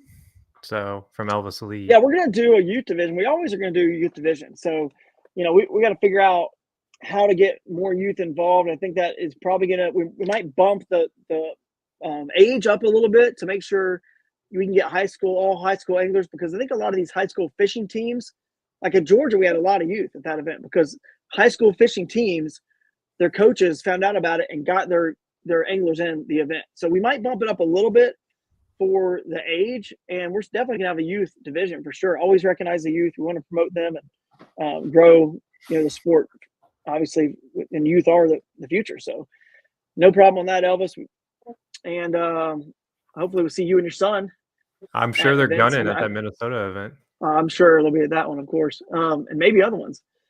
So any other questions? I'm sure there are a lot of people in these. We can't sit here forever. But Dwayne Wally's in the chat. As always, thanks for chiming in, Dwayne. And Turdy X is powering us again, or scoring our leaderboards again this year. So that's pretty cool. Yeah, I see Jonathan's in the chat here. So we've been giving him grief. He's in the chat. Dusty Acker Elvis caught those says big he's passes. bringing out both the kids are coming this time. So, all right. We're going to have a family affair. Well, I think that's what's cool about the Kayak Adventure Series, the family part. And we'll end before we show the interview with Dustin. Any thoughts on that schedule and those bodies of water? And you fished them all last year, except for that finale, obviously, but you fished them all pretty much. And I don't know, what are your thoughts on where the series is going? And like I said before, I'm excited. Last year was an absolute blast. Starting off with in Georgia, catching shoal bass, going to different places that is normally not on everybody's schedule. And they're introduced to water. I mean, the locals still have a little bit of the advantage on any tournament, but you start taking, yep. And we all go in, fish hard, and it's the atmosphere of just finding new waters. But also the camaraderie. There's always a party on Thursday night, that kind of stuff. Everybody hangs out, eats dinner together, and talks fishing and boats and all that stuff. And it's again on Saturday, so it's just it's a great opportunity to meet some really cool people and longtime friends. So yeah, man, thanks. I appreciate it. We got some cool venues too, the cool theaters. We got the Plaza Theater there in Texas. We got the Prizery in South Boston Bassathon. So you guys are going to get to see some new cool, be on some new cool stages, right? It's a real just awesome to have you guys on these bigger stages with lights, and just it makes it feel more professional, more, I know our series is more laid back and not quote unquote professional, but it gives us a consistency to our awards. And I like that. And we get to see the action on the big screen. That the State Theater is really cool in Springfield. I mean, go check it out. Go click on it and check it out. I think it's like a bar venue now / theater like kind of place. They serve drinks and have live music there. It just turned it more into, it's just cool what these every one of these old theaters have done. And in St. Cloud, we're going to be over at the cool Pioneer Place on 5th Theater. So a very historic spot there. And then in Franklin, we'll be at the Barrow Civic Theater. And that's really cool. I've been in there, and we did a site visit there last year. And I want to thank you, Dustin. You went with me and help convince the Ocala, Florida guys. When we were down there together, we sat and had lunch with the people that work in Ocala, and we told them our vision, and you kind of shared your viewpoint from an angler, and they just were like, this seems really cool, and we are down to try this. And that's, I think, going to be our flagship event every year. Is going to be the whatever Palooza kicks it off, and maybe they're not all called a Palooza like Ocalapalooza and Ocalapalooza, but it'd be cool if they were. It's always a Palooza, and then it ends with Broodstock, right? Yep. Broodstock 2, Broodstock 3, Broodstock, and we just keep this kind of going. And appreciate all you guys and all the support. It looks like we've got a lot of people in the comments and pumped up about the season. So, and Aaron Proper's comment, by the way, was the showdown between largemouth and smallmouth. Aaron's from Northwest PA, so he's talking about the broodstock there. So yeah, I actually think that Pennsylvania is a pretty underrated largemouth fishery. Yeah, and there's the one guy catches double digits out there at least every winter. So they're in there in those lakes. I mean, they're not easy, but Pennsylvania's just got so much vast water. Absolutely. Oh, Tim Isaacs is pointing out too, like the Bassmaster Kayak Championship is the week of the Classic, which is, again, it worked out for my schedule. I can go fish the Bassmaster Kayak Championship and then roll over to Paris, Texas for the Paris Reel Fest, give hopefully some $10,000 to somebody at that event. And the reason I brought up Tim's comment here is because his son, as well, Jason, they could easily team up and be a team, because the Kayak Adventure Series still has that 2-man team division. So it's $75 a piece, 2-man team division. Hop in the car, save some gas money, ride with your buddy. You got a 10-hour drive from wherever you are, AOI is still the same. Fish 2 of the 5 regular season events, and then if you're still in the hunt, come to that brood stock, and that's your final third score. So it's not that many you got to get to. Everyone's got one that's probably fairly close to them, and you might have to travel for 1 or 2 others, but it's not that many. The only other small thing I didn't mention, that we are going to increase the entry fee for the individual division just by $25.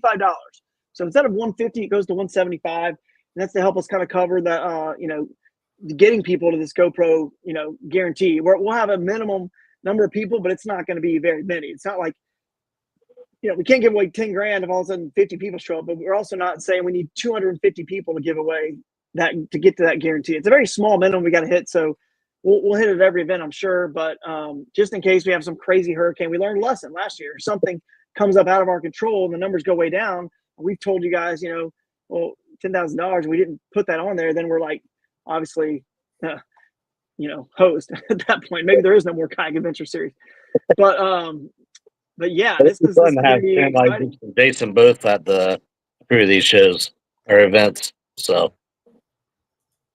have what? So it'd be fun having Tim and Jason both at events. They're great people to hang out with. Absolutely, they are, and you will see some more national names probably come. Last year we had Russ and Christine, and we had some big names that fish on the national scene, fish some of our events. Lots of other ones. There's just a couple that came to my head, top of my head. But I would remind you guys that, first of all, what Dustin said is important. No locals have ever had all these water in play at one time, and nor have they ever had eligible water be these smaller lakes that can't handle even a 30 or 40 boat club. So they don't know what's in there. That gives the average kind of angler that lives in the area or anyone who comes, if you live there or not, an advantage. Plus the day-and-a-half format gives you an advantage to compete against the bigger names out there. And the cool thing is, if we attract more of a few more of those bigger names, because they'll see that bonus and all that, then that's just more, intellectual anglers who are awesome people, friendly and willing to help out. Maybe we'll get some of them to speak at the Bass U brunches on Friday mornings. And we have all that social time built in, like you said, Thursday night, the Friday Bass U brunch, the Saturday after party, the festival before the awards, where you're going to be able to hang out and meet a lot of these people you follow on social media and on YouTube, like we talked about. So it's actually a win for everybody if you have a few more of those people kind of show up. This will never replace us, never supposed to. The Bassmaster Kayak Series and highest level stuff. Hobie BOS, if they're still going, I haven't heard anything about that yet, but hopefully they are. And KBF, I know they're not doing a trail series. Chad said he's going to support our series and all the series and give away some cool bonuses for during pre-fishing. The biggest 2 fish caught will win a prize from KBF called the biggest pair. So you're pre-fishing. If you catch a giant or a couple big ones, don't be upset that you caught them in pre-fishing and not in the tournament, because KBF's going to help us out with some prizes for you guys. And then they're also still doing bonus bucks. Yep. That's right. Your specialty? Yeah. Pre-fishing? Yeah. Always happens in pre-fishing, right? Yep. And I believe Chad also said he's going to give bonus bucks to the winner. And it's going to work pretty cool. If there's 150 people in the KAS tournament, if you win the event, you get $150 of KBF bonus bucks if you're a KBF member. Now you might say, oh, $150. Okay, whatever. I mean, that's $150. But if the winner is not a KBF member, it rolls over. Now we have 150 people at the next event. Now it jumps to $300. So it starts to build, rolls over. So that'll encourage you guys to go join that organization as well. We just want to promote all kayak fishing organizations and rise all tides. So, no entry fee changes except for with that individual division, 175 from 150. So it's not really much at all. But yeah, we'll announce more about the new sponsors and all that stuff. And let's let you guys get out of here with the interview from Riverman and see a special prize and award that he won. Cool. Yeah. So, anything else to say, Jake? Nope. I'm about to say a lot in this next thing. So yeah. All right. Well, thanks for hopping on, Dustin, and we'll see you guys at the next one. See you in Florida. Yep. All right, guys. Third time is a charm. You guys don't know this, but we've been trying hard to record this. The Wi-Fi is messed up here on election night. I don't know what's going on, but it's all seems to be falling apart. hopefully not like our country. But anyway, it is election night, and Colin, the Riverman TV, is on with us. We're going to do a short segment here, and this will air in the podcast later on. But man, if you don't follow along with Colin, you should. YouTube, Instagram, Riverman TV, making some great content, doing some really cool stuff. And hopefully my Wi-Fi signal will hold true and we can knock this out, man, because you got a lot of cool stuff to share about, filming and, obviously experiencing the Kayak Adventure Series. So Jake, anything you want to add in before we move on or touch on with Colin here? No, I think we're good. Let's just get right into it. All right, let's get right into it, man. I guess I gave you a good intro there. So you came, Colin, to the Wisconsin River Fest, and we love what you did with, you and your partner, I think you were fishing with the Minnesota angler, Scott Stolman, and you guys did really well. You even, you filmed, with your GoPros as part of your setup, and just sent us some really cool footage. I mean, it was all what we're looking for from the angler. So how did you feel about that event and incorporating the filming aspect of it and the theater and showing the videos and the team format? Just touch on a few of those things. Bowling alley. Yeah, well, it's true. The bowling alley at that one, it wasn't exactly a theater, but unique award ceremony. Yeah, for sure. So really my favorite part of the series just has to be that first little half day. I came up with no practice. And so having that really gave me some sort of opportunity to kind of get an idea of what's the fish were doing just on the most basic level, pick up on a pattern or two, and then kind of roll into the next day with that. But really that first day, like, you feel the excitement and the pressure of the tournament a little bit as, time gets rolling on, but I felt a lot more relaxed that day, and it just kind of built some confidence in me to go into the second day and know that, wow, we have 8-9 hours to fish the next day. This was just a quick little evening trip. I don't know, going into that second day, I really had a lot more confidence, even though I was going into like a totally new stretch of river. It felt like practice to me, but it was practice that actually meant something. So I think that is the coolest part by far about the series for me. Yeah, no, absolutely. I think it's been, wouldn't you say, Jake, it's been like higher on people's lists than I realized, that Friday half day session. And I think the feedback on it has been positive. And at the same time, it's hard I've been telling people, like, hey guys, if you can't pre-fish, the Friday thing is almost like your get out of jail free card. It's like a mulligan essentially. Mm-hmm. It's like if you can't make it for pre-fishing, you get that Friday period to actually, try to figure them out. So I think a lot of people caught some really good fish on those Friday sessions. Just that broodstock, I think the dude had 94 inches on Friday evening. Mm-hmm. So. And I think even at Riverfest, the guy who was sitting in first after day one, had to be up over 90 the day one. I know he was up by the lemon weir because Scott was up there, but I was, considering going up there, but that's the kind of decision you make, right? You have that first day, let's split up. What do? We go together and kind of explore around the same area or cover a lot more water apart.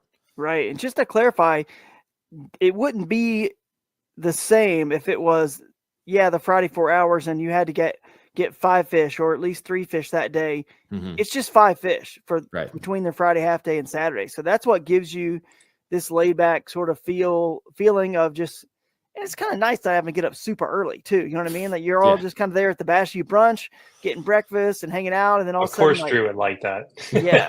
I'm with you there. I'm not not an early morning guy. Well, for a series like ours, it's a little bit more laid back, less intimidation. Just, it's kind of fun to like not have to get up, because it's great. Think about it. If you do pre-fish for a few days, then you have to get up early for a 2-day tournament. That's 2 more days. Mm-hmm. You are just exhausted no matter how old you are. I mean, I'm getting up there where I feel it even more at these tournaments. But even when I was like in my 20s or whatever, in 30s, dude, I was like whipped after that many days of just going hard all day long. So I like that answer. That's a good one, the Friday afternoon session, because we have seen it go a lot of ways. I mean, help a lot of people. Even at the very beginning when they said there was a little pushback, like, man, Friday, that means you have to take off work on Friday, and other events, typical 2-day kind of events are Saturday, Sunday. But they started to realize what I was saying, I think, and that it's easier to take Friday off of work than Monday. And if you do go on a national level trip, unless it's like right in your backyard, if you make the awards on Sunday, you're not out of there till 6:30, 7 p.m. Yeah. You're not getting home. You're taking off work on Monday, which is the busier work day of the week. For sure. It's tough. It's been a problem in like the Hobie BOS for me. Not that I've won, but I've won Big Bass twice, and I've had to bolt out of there before. They used your picture this year. Yeah, well, that was one of them, but I did it down at Watts Bar too. But I had to, and that's a pretty far drive from Illinois, so I had to skedaddle on Saturday to get back, and couldn't be there to get it. And not that that's a huge accomplishment, but it would be cool to take part in stuff like that. 100%, man. And like the other thing that it does, the Friday Saturday allows us, which I think is the biggest part of the Kayak Adventure Series, is the camaraderie. It allows everyone to still, gives them no reason not to return on Saturday for the festival, the food, the music, the games, Toyota truck demos, whatever people were doing, the e-bike demos with the Upco bike and all that fun stuff we had back at the festival, and be there for what you just said, Colin. If you go back to an awards and no one's there on Sunday, there's a camera on and people around the country watching, but no one is actually in the crowd. It's not as cool, man. You want your peers, your friends to all be there to cheer you on and see you win or win Big Bass or whatever. Being on the stage is just a big deal. That's why we give the medallion to the top 15% that make it, the top 10 that make it on stage. Right. At the KAS. So that's what I think is the coolest part about the Friday, is that it lets us finish on Saturday, in which we can party the night away, and then we have all Sunday to drive home. So yeah, well, I have to give you guys props for the Saturday awards, because I was able to meet some people that, are even local to Illinois here that we just don't cross paths out on the water or for whatever reason, and actually met them at the awards, was able to shake hands and say, hey man, fan, finally good to meet you. And that was for a good number of people from Illinois, Minnesota, Ohio, people that I had talked to online for months, if not years. And then now all of a sudden they stick around on that Saturday, and I'm able to hang out and, become better friends with them, which is part of the goal with this series, as far as I can tell, in addition to the competitive fishing. Yeah, true. Yeah, for sure. COVID got us doing so much virtual. We just kind of lost touch with how important that interaction is. So, but yeah, let's get into some of your filming. You do some stuff on YouTube and Instagram, and probably other platforms if you want to shout them out. But you filmed at that event and actually put up a really cool edit that we showed off at the next event too. At Broodstock. At Broodstock, yeah. So I thought this was a really good edit because it showed kind of your whole now maybe there wasn't as much stuff from the awards and all that stuff, but it showed the whole tournament process and the nature. It wasn't just fishing. It was kind of a little bit of everything cool. And it was it wasn't some crazy wild edit either. And it wasn't some crazy long edit. And I think that's what GoPro being a part of this, what we're looking for, to show people hey, this doesn't have to be some 30-minute recap of your tournament with every fish catch. Just show off how cool that river and the area is, and you had some cool cuts and edits. We can play it for sure. I think we have it queued up. I loved it. It built up that music. Let her rip whenever you guys are ready, or I can talk about it. Here we go. I love how this builds.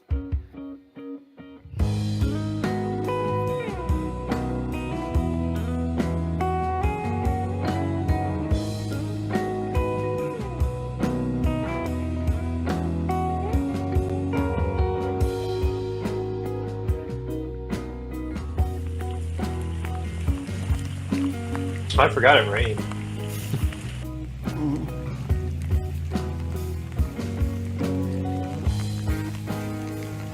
$2:30, time to launch. Kayak Adventure Series here on the Wisconsin River. Never fished here before. Let's go find some fish.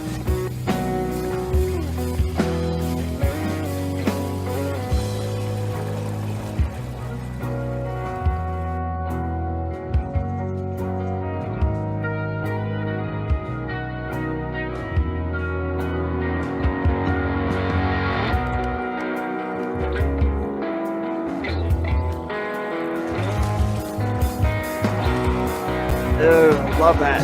I love that clip. Yeah.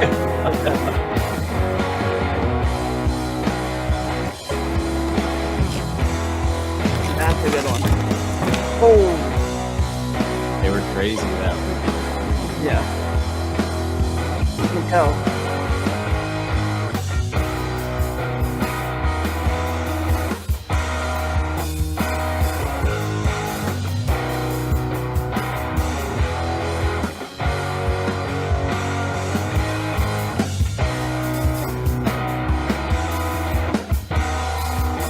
Heartbreak. Uh-oh.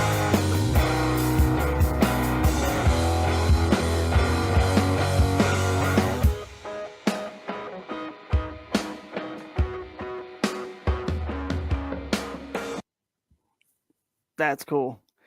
That's it. Thanks. Appreciate that, guys. Simple, short, sweet, some cool little crop ends and like, with that fish jumping over and some showing the heartbreak, showing like, the good, the bad, like all that is kayak fishing and all that is a KAS event. So that's pretty cool. So anyway, you tried the Hero 13 Black yet or not had a chance to try that new one? No, I've actually got an older GoPro.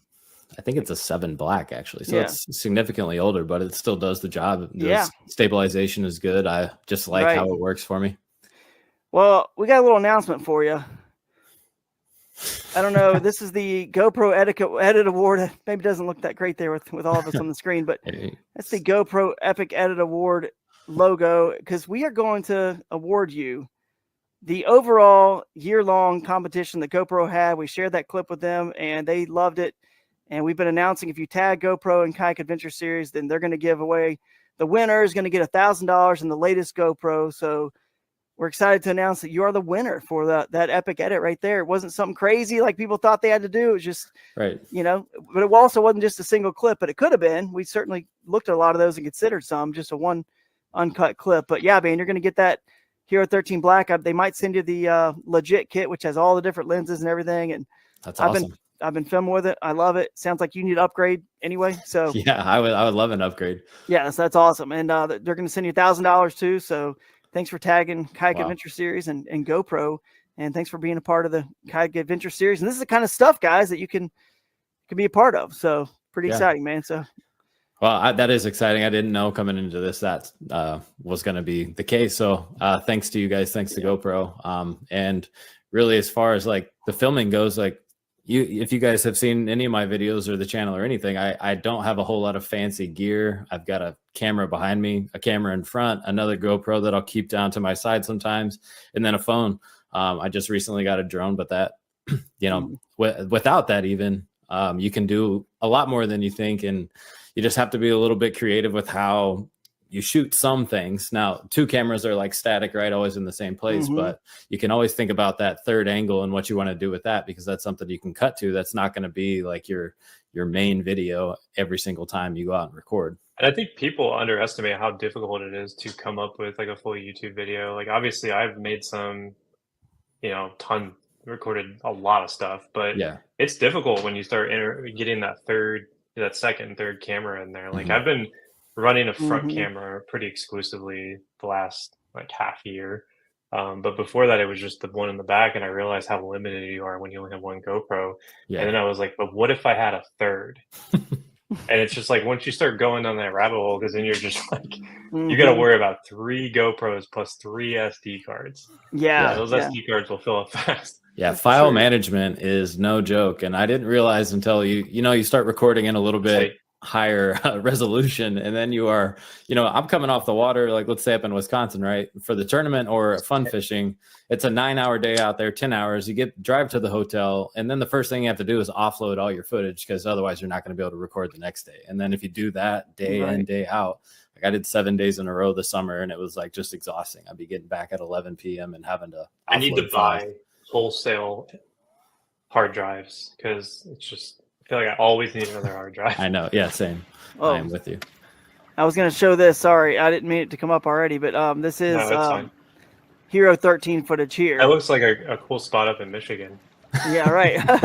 This is some Hero 13 footage. You'll see in the top right. I get smashed here, but so yeah, the camera has been working great. You're gonna love it. And anyway, so it was a cool fish catch, and it is on a prototype bait though that I made. But Hero 13's been working great, and we're excited, man, that you got that. It was well deserved, for sure. So I'm excited to see more people win cameras and cool stuff like that next year. Now, you guys speaking about 3 cameras, I'll tell you what I do, because this is a good conversation with Colin here. I've learned, because I'm not a YouTuber. I do film my tournaments and fishing some. And as I've gotten busy with family, I don't have time to make like videos and stuff, but I want to film everything and I still want to make it good and have the potential for multiple angles. So what I've done is I just literally hardwire that rear GoPro Hero 13 Black, or 12 or 11, whatever, 7, whatever you got works, hardwire it and let it roll on a 256 gigabyte card in 4K. Yeah. Usually that's enough. I mean, it's in a tournament that almost covers like 8 hours, but you're not fishing every second. You're motoring or paddling different places. There's little times where you can turn it off to save that little bit you need. And then, because some 500 whatever like cards glitch, the smaller you can get is a little bit better. I think the higher you get, they just have issues sometimes. But then that's that rear angle. I use Super View. I just want to get every piece of the action on that one to make sure I don't miss something. And then I do have one in the front, like you're saying, like just like yours is, Colin. Probably yours too, Jake. But that one, it's not hardwired. I don't even turn it on. It's just one battery. I might have like a spare battery in case I forget and leave it on. But it's the only time I realize in editing, you cut to that clip most of the time. It's just to show off that hero shot, that fish, or maybe the landing of the fish. In which case, it's not that hard to voice control that one, or just mine's close enough. I can just in the middle of my fight, I can even just go up there and tap it, or you could use the remote. I have the remote I used to use as well. It's pretty easy. You just have a little remote on your wrist or whatever. So that's the only one that like you only really need it for the landing of the fish and just showing off the hero shot. That's it. And then the third angle, like you're saying, I can pull off the new Hero 13 actually has that magnetic clip thing. Yeah. It moves so easily between mounts that you just pop that one off, take it to, or if you have your, like I have a boomstick or, Yak Attack, if you have it set up like in your black pack or something, you got just, if it's easy, just pull it out and use that as a release stick, you know what I mean? Or another angle, any B-roll. So it's kind of like, dude, you just need 2 and only one of them has to stay on the whole time. That's it. And then you could have this video with all these different angles and it's pretty darn simple as well, I think. So it takes a while to dial it in. But again, I'm not doing it as like full on in depth as I think, Colin, you're doing right now, and a lot of other folks that are true like YouTubers. So yeah, I do leave all my cameras hardwired because I've just learned either I'll forget to get them going when I need to, or like this is the biggest hack for everybody. If you want to catch fish and you're not catching them, turn off all your cameras, because as soon as you do that, you'll catch fish. And I've had so many lessons learned in that regard that I don't even take the chance anymore. Just run them and see what you get. I'm the same way. Like I have my front camera. I have it hardwired now because I used to have the graph on the front of the Shoaly, and now I just, instead of the graph wire coming out, it's the camera wire. Yeah. It works out because I just run it to like I think it's like a 20,000 whatever milliamp battery pack. I don't even use a lithium for the front one. I do use a lithium for the back, but and that also will charge your phone and all that. So that's right. I'm just trying to simplify because it's just been, these kayaks get heavy once you throw in all the recording gear. Yep, that's why I just go that way to simplify it. Sometimes I put a chest. You could just put two talons on the back. Yeah, that's true. That doesn't weigh anything. No, not at all. You'd be surprised. They are super light. I saw a post. He said they were light, but I'm looking at. I was blown away. They're light. When I got to the Airbnb, I saw them on the front porch, and I'm like, oh, I'll move these, and I pick it up. I'm like, what? And that was with the pump in the box, and I moved both at the same time. Yeah, they're pretty light. They're 13 pounds, like 13 pounds. Yeah, Jake, you're ripped for sure. It was, it's a fun, interesting setup for sure. But the filming, I guess the point is for everyone watching here who may not be like into it as serious if they don't film at all. I mean, just hardwiring one is just not that hard these days. It's not. You're going to get all the action. And it's worth it. So it might have some special, even some more and new and better bonuses next year for people that film, So I'm excited for next year's season to see where we can get. Maybe we'll see Colin at another event. I know we got the Upper Mississippi. You'll probably be into that one. You're a big smallmouth guy, so the Upper Mississippi, I'm sure, might have an event. It moved over here. We might have one change. We have some TBDs to Ohio, so that's not far away.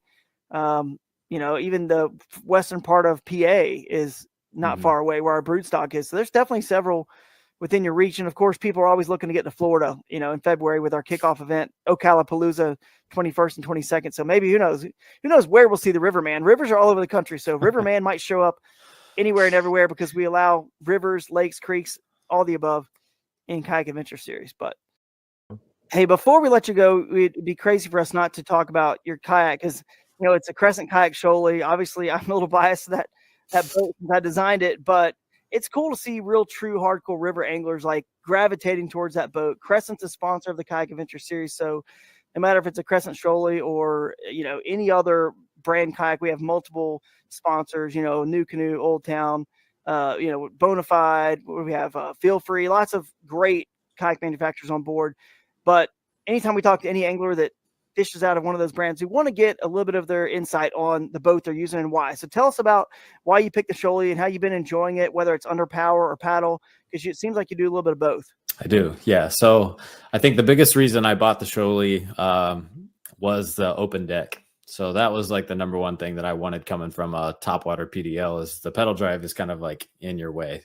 So I wanted my feet to be open there when things are going down on the river and you've got rods, you got fish coming in. Just that space means a lot to me. But like the more I got out and used it on rivers, both with a motor and without, the thing paddles super well. It drafts in really shallow water. When you get the foot steering on, like the back with the motor, like I've got the NK 180 on there, and you can just like do circles in a tight little area. It's really light. I love the front hatch. Like I find it really hard for me to go to a kayak without a front hatch. I can't throw a battery or anything in there without kind of worrying about it. So that was a big draw for me too. But just the simplicity of the boat is what I like the most. The only holes I put in it were for the motor mount. And then aside from that, I've literally done nothing. I've got like my transducer coming through the scupper, going into the front little hatch. Like there's nothing complicated about my setup, and you don't really need to do much. And that's my favorite thing about the kayak. Right out of the box, you're like, okay, let's go hit the river. That's the way it should be. That's really the way it should be. I mean, when products are truly designed by someone who knows what they're doing and obviously does that sport or hobby or whatever, that's the way it should be. I mean, honestly, you do a little bit, but not too much. You don't need to do too much with that boat. So whether you paddle or motorize it, it is cool. It's like a mini little jet boat in the river. I mean, once you put a motor on it, and then it's light enough in the times you don't need a motor, dropping off bridges and creeks and little creeks and just tough accesses, whatever, portaging. It's just light enough to do all that as well, but yet still big enough and wide enough to stand in. So kind of like that perfect, like midpoint for most people. So I mean, you can walk to the end of it. There's a clip I actually think will be on my page in the next few days, or of me walking into the Shoalie from the end. So like, if you understand like the tolerances of that boat, it's pretty stable. Like I think that, every boat's different, but it's really just like how comfortable you are in the boat. And like I got a CK2 for big water this year, and like I hated not having a hatch. Like hated it. Yeah, like you're saying. Yeah, you're right. And it's so like the hull is so nice and rounded and flat, which is so good for a river. It doesn't get rocks caught up on it when you get cross current and you're in shallow, because it's just flat. It's either scrubbing the whole thing barely or nothing at all. It's not getting caught. None of those like undulations and funky shapes, which are good for certain things like tracking maybe whatnot. But once you have a motor on it, and this still has a nice keel that helps the tracking, which a lot of tracking has to do with just your paddling, if you're paddling, and how well you paddle and how evenly you paddle. And then secondly, with a motor, it's irrelevant, right? Because you're sitting there using the motor to keep it straight. So, but when you need that maneuverability, it's there with that whole design, which is cool for rivers. Because when you're just paddling, for example, you want to be able to turn and get broadside with the current and not have the boat, the wall of water from the upstream water hitting the side of your boat and pushing you downstream faster into the obstacle that you were turning to avoid. And then if it's a heavy boat, it takes many paddle strokes to get up and moving to even avoid that obstacle. So I think we did a good job of making it a very like a little sports car, maneuverable, and then which is great for the rivers, all the obstacles and stuff you have to avoid, but yet not too heavy. I mean, it gives, like when you are turning right and you need to do a quick turn, because I've had to do a 180 maneuver coming down rapids, and I can do that in one paddle stroke, and it has that primary stability, which some people, when they lean, they think it's not stable, but it's not until you find like the secondary stability that you realize like, oh, I've actually got a lot of give on either direction when I start leaning in the kayak, and it is stable. Like I stand up in it in the river going downstream in the current, but I also take it out on Lake Michigan in Chicago, and I fish like when there's some chop out there, and I feel comfortable doing that. So I mean, that says a lot about the overall stability of a boat too. And you can take it from the river all the way to a big lake like that, that'll eat you alive. I don't know. I like the show. I like it. It's a good starting point for us. We got a new one coming out eventually here. So you guys going to move that seat up a little bit? We got new ones. You'll see. Well, you know, with the motor. motor. Where Drew puts, have you seen I put my seat way forward. Someone told me, I was like, that's the only change I would make is move it up a few inches. I use the high seat. Well, and just for motorized purposes, really. You don't need it like for anything else. I mean, even I'm tall and I'm like leaning forward, like, you know, like I watch like the footage back of my front camera and like lurching toward. You have to get out there. Well, I will say that for me, it's also like the amount you kind of lose a little bit of storage in the back. Like your box is a lot closer to you with the seat that far back. And so sometimes like I've noticed when I'm going around with my right hand, I'm like maybe hitting a rod or getting caught on hooks, or it's like in a very inconvenient location. I can't get to something real quick. I mean, overall, you know, huge fan. If I could move it up just a little bit, that's my only gripe. But you know, there's pros and cons to every change you make on a boat. That's right. Yeah, that's true. Well, cool, man. Glad you love it. And anyway, anything else you guys want to touch on while we got Colin here? Jake, you can think of? No, I think we did a good job talking about it. I think so, man. I think so. Just want to say thanks again to you guys and GoPro, and really, you know, the fact that I like to fish rivers and you guys allowing for that at all these different locations is a huge pull for someone like me who wants to spend a lot of time in the river if I can. And I know there are many guys like me who also like to fish tournaments. And so when you put that into the format, it just really invites a lot more anglers, in my opinion. Yeah, absolutely, man. Well, thanks to you. Thanks to GoPro. We'll throw their logo up there one more time. Huge thanks to GoPro, and we'll shoot us your address. So we got to get it over to GoPro so they can ship it to you. And I'll probably get an email with you and them. They can see how to transfer you some money too. So awesome, man. Excited about it. Excited to see where the Kayak Adventure series is going. And go follow along with Riverman TV on all social media platforms. Catch you guys later. Yep. Thank you. See ya.